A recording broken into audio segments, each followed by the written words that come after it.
Hi there, I'm going to look today at how to hinge. So this is, as Dan and John would say, one of the most powerful movements in the human body, and extremely important to master if you're going to do any type of deadlift variation, even correct jumping form. You need to be able to hinge. Here's what you want to do. Start with your feet about hip width apart, shoulder width apart, somewhere that's comfortable for you. And you want to keep your knees soft. So you don't want them crazy bent, but you don't want them locked out either. Just a soft knee position. From here, what you want to do, chest is up, your weight is on your heels, and you're going to push back this way. So Dan and John has really helped us all with learning to coach this exercise by getting the focus not on bending forward like this, but on pushing back at the hips, and that creates that motion there. And so before you look at doing this exercise, you want to make sure you master that.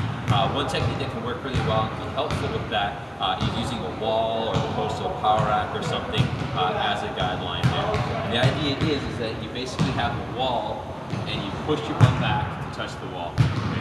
And then if that's feeling good, you can move forward, push your hips back a little bit. And just kind of find a position where you're in a stretch position here and coming back. And the wall just helps you kind of get that in.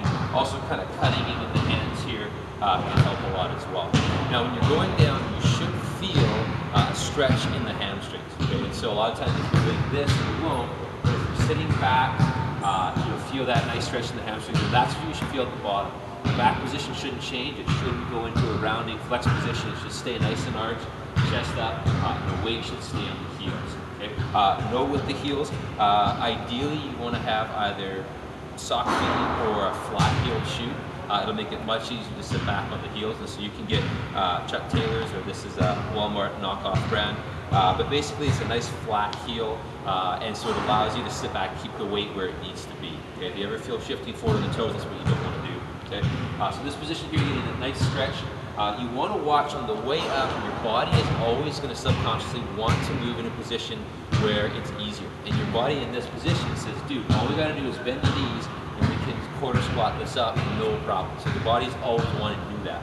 With a pure hinge motion like this, you have to fight against that and keep the focus on extending with the hips and not bending the knees and then quarter squatting the way up.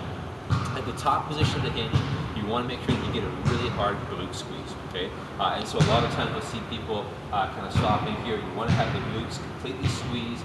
You should feel kind of a clenching in the glutes, and that should be nice and tight and a full complete hip extension at the top. Okay?